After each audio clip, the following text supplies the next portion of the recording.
ఆలోచన చేయండి. పేదవాడికి ఫలాలు అందాలా, ధనికుడికి అందాలా? ఏ కులంతో సంబంధం లేదండి. అట్లా అమ్మగారు పోసి, నేను పోసి, ఇంకోరు పోసి మేము కష్టపడతలేమా? కాబట్టి దయచేసి ఆర్థికంగా ఎవరు వెనుకబడ్డారో వాళ్లకు ఈ ఫలాలు అందజేయడానికి మరి మీరందరూ కూడా కృషి చేయండి. అందరు ఒక చెట్టు ఉందండి, ఒక కొమ్మ బాగుంటే బాగుందా, అన్ని కొమ్మలు బాగుంటారా? అన్ని కులాలతో సంబంధ జాతి అంతా కూడా కలిసినప్పుడే భారతదేశం అభివృద్ధి అయింది. అక్కడ కూర్చున్నారు ముస్లిం సోదరులు, వాళ్ళకు వ్యతిరేకం కాదు, మేము ఎస్సీలకు వ్యతిరేకం కాదు, బీసీలకు కాదు, ఎస్టీలకు కాదు, ఎవరికి కాదండి. అందరూ గౌరవించేటువంటి జాతి బ్రాహ్మణ జాతి అని గర్వంగా చెప్పుతూ మరి ఈ సందర్భంగా నాకు అవకాశం కలిగించినటువంటి జాగృతి వ్యవస్థాపక అధ్యక్షురాలు మరి నిజంగా పట్టుదల వీరనారి అనొచ్చు అమ్మగారిని. పొగడ్త కాదండి. ఆ అమ్మగారికి ఎన్ని ఒడిదొడుకులు వస్తున్నావో నేను సెక్రటరీ వెళ్తుంటాను, అక్కడ వెళ్తుంటాను, కేసీఆర్ గారి దగ్గర వెళ్తుంటాను.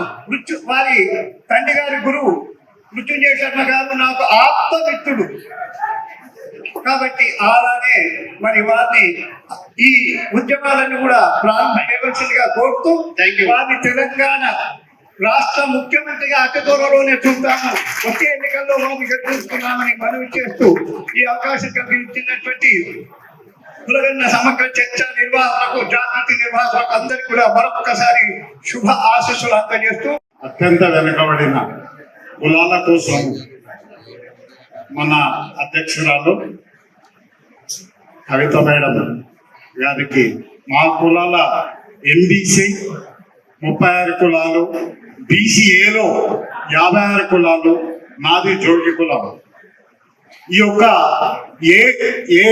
అంటే ఏ గ్రూప్ అనేది అత్యంత దౌర్భాగ్యం ఉన్నది. అందుంచి కులగణన ఇన్ని రోజుల వరకు మనకు చేయలేదు. ఎలా ఉన్నారంటే భారతదేశము మేము ఉన్నామా లేదా అనేది, ఎందుకంటే మా కులాలకి వెళ్ళి ఇంతవరకు అసెంబ్లీ అంటే కూడా తెలియదు.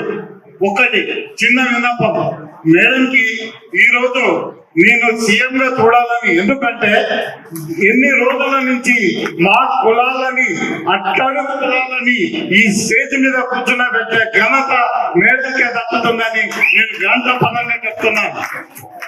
ఇదే విధంగా ఈ రోజు నామినేటెడ్ పోస్ట్ ఏదైనా ఇచ్చారా ఈ కులాలకి?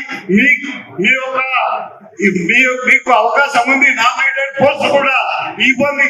ఈ యొక్క రాజకీయ పార్టీలని మట్టి కల్పించాలి మీరు. ఎందుకనంటే ఈ రోజు చైతన్యం తెచ్చింది బీసీ కులాలని మేడం కాదని చైతన్యం వచ్చింది. ఈ రోజు జనరల్ సీట్లకు కూడా, సర్పంచ్లకు కూడా పోటీ చేపించే అవేర్నెస్ తెచ్చాము. ఈ రోజు జనరల్ మహిళా సీట్లకు, జనరల్ సీట్లకు కూడా బీసీ సోదరుడు గెలుపు ఓటమి ఏదైనా ఉండదు, మేము దానికి రాజకీయ అధికారం రానంత వరకు మనకు ఆ అట్టడుగులని మన పాతాళలోకి తప్పుతారని గంట పదంగా చెప్తున్నాను. ఈ రోజు రిజర్వేషన్లలో అని ప్రతి దాంట్లో అన్యాయం జరుగుతుంది. ఈ రోజు నేను చిన్న విషయం చెప్తున్నాను, ఏ పార్టీకి, బీజేపీకి ఏ పార్టీ అయినా ఉండుకొని ఈ చిన్న కులాలకి మీకు ఈ రోజు అన్నమరామచంద్ర కులాలు ఎన్ని ఉన్నాయి మీరు గుర్తించగలరా?